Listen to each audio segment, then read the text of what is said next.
Welcome back to another exciting episode. Today we are at the USS Intrepid. We're going to visit probably a couple other boats, a museum, movie, all that good stuff. So come along with us and see what we can see. At the time of our visit, the Intrepid Museum was open Monday through Friday, 10 a.m. to 5 p.m., Saturday, Sunday, and holidays, 10 a.m. to 6 p.m. At the time of our visit, the admission cost really depended on what all you wanted to see and bundle together, but the general cost is $36 per adult, $34 for seniors 65 and over. College students are also $34. Children 5 to 12 were $26. Children 0 to 4 were free, as well as active military, retired military, and veterans were also free. But you did have to have ID to prove that you were a veteran. There's also a bunch of really neat movies you can watch for an extra charge, and this is what the theater looks like. The Intrepid also has many handicapped available bathrooms, as well as a place to eat, a little snack bar area. The cost of the items are pretty reasonable, and there is plenty of seating area.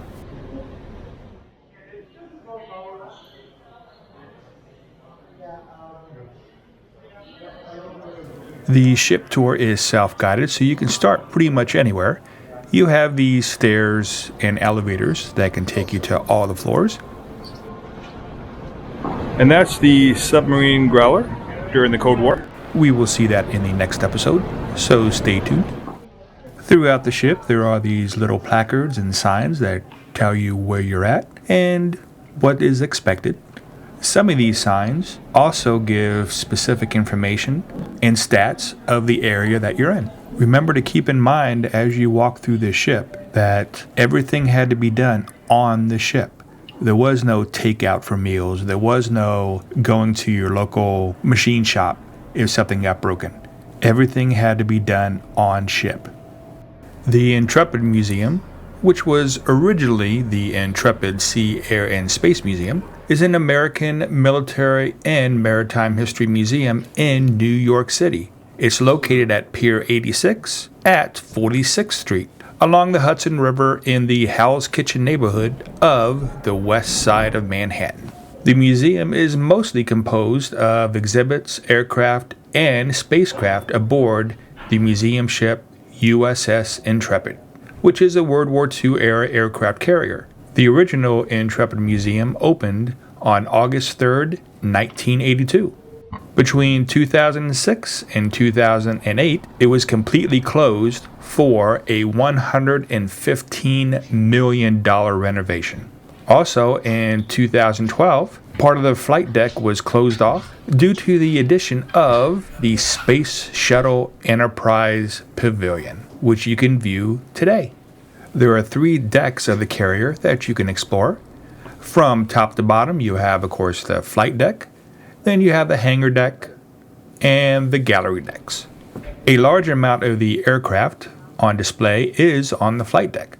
The hangar and gallery decks contain a variety of attractions such as exhibit halls, a theater, flight simulators, as well as individual objects like a cockpit and an air turbine. Several craft and other objects have been sold off or removed from the museum's collection over the years. The museum serves as a space for community and national events, such as Fleet Week and award ceremonies. The USS Intrepid, which is an Essex-class aircraft carrier, was launched in 1943. It participated in World War II, the Korean War, and the Vietnam War, and was a recovery ship for space missions. The USS Intrepid was supposed to be scrapped after decommissioning in the late 1970s, but Odysseys in Flight, a nonprofit organization founded by Michael D. Piccola and Bruce Shear, wished to convert the Intrepid into a museum ship. On April 27, 1981, the United States Department of the Navy finally transferred the Intrepid to the Intrepid Museum Foundation. This aircraft carrier was then towed to her permanent home on Pier 86, where you see her today, on June 1982. Following a soft opening on July 4th, the museum opened on August 3rd, 1982, as the previously named Intrepid Sea, Air, and Space Museum. This made the Intrepid only the second aircraft carrier in the United States to be converted into a museum after the USS Yorktown. Interesting to note is after the September 11th attacks, the museum was temporarily closed because it served as a temporary field headquarters for the FBI while they investigated the attacks. Additionally, part of the flight deck was cleared to make way for a temporary heliport. The museum then reopened about 5 weeks later and hosted an exhibit commemorating the attack victims. The navigation and flag bridges is definitely a thing you want to see. This, of course, is where all the navigation was done, all the flight operations. It was really interesting stuff. And they had people there to answer your questions, some of whom either worked on or had visited this ship while it was in operation. There is definitely a lot of weaving in and out of different areas of the different bridges, so be prepared for that, as well as going up and down a lot of stairs in order to see everything on the navigation and flag bridges. This part of the ship is not handicapped accessible, at least not that I saw.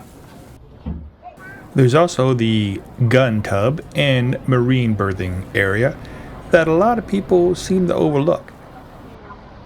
It gives you a lot of really great views, as well as some awesome, cool pics.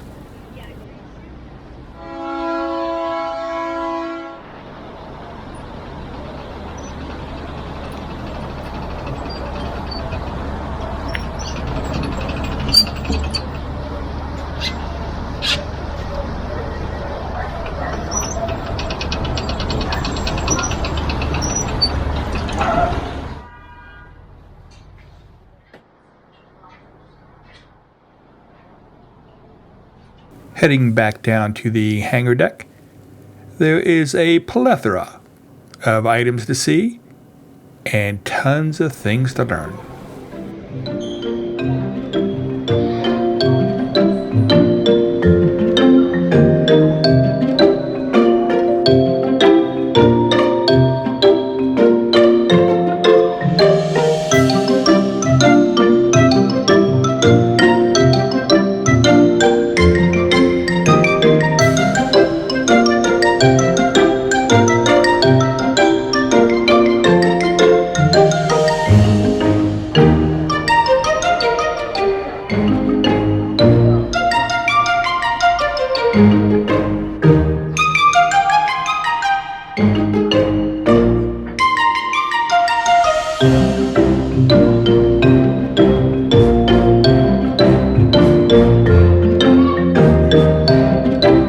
There's even some fun pick opportunities for kids as well as adults.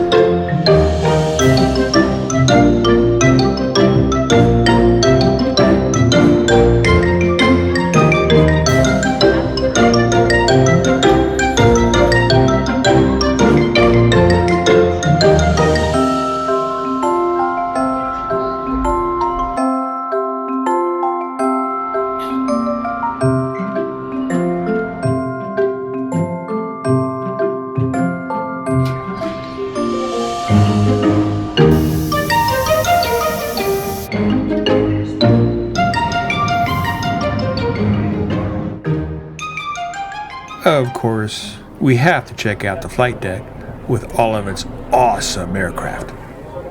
All of the aircraft on Intrepid's flight deck are retired craft that are no longer capable of flying, either due to mechanical problems or because they had flown more than their maximum flight hours. But many of the aircraft lack engines, and some were disassembled before arriving at the museum.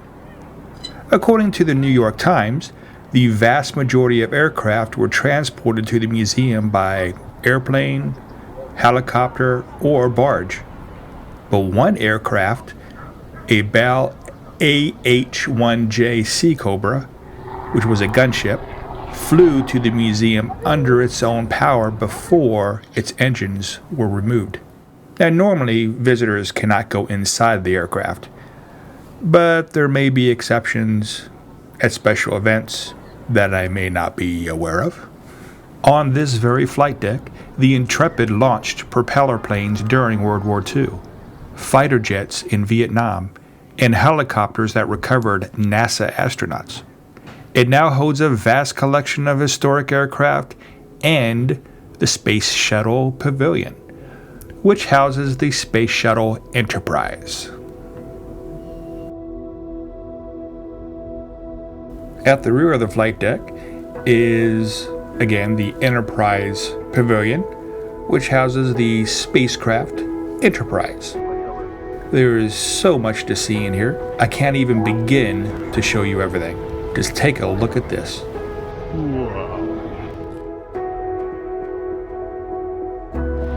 The USS Enterprise.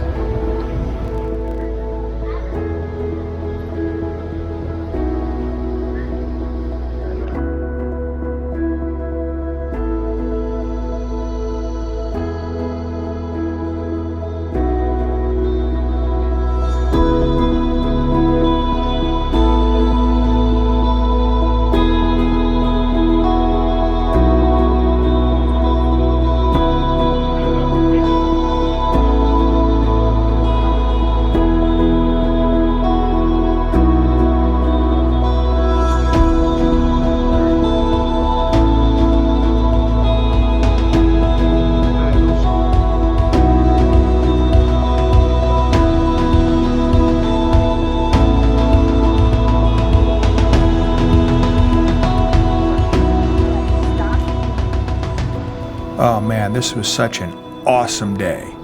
And what a great ending. We'll hope to see you come back for our future adventures. And as always, have a great day.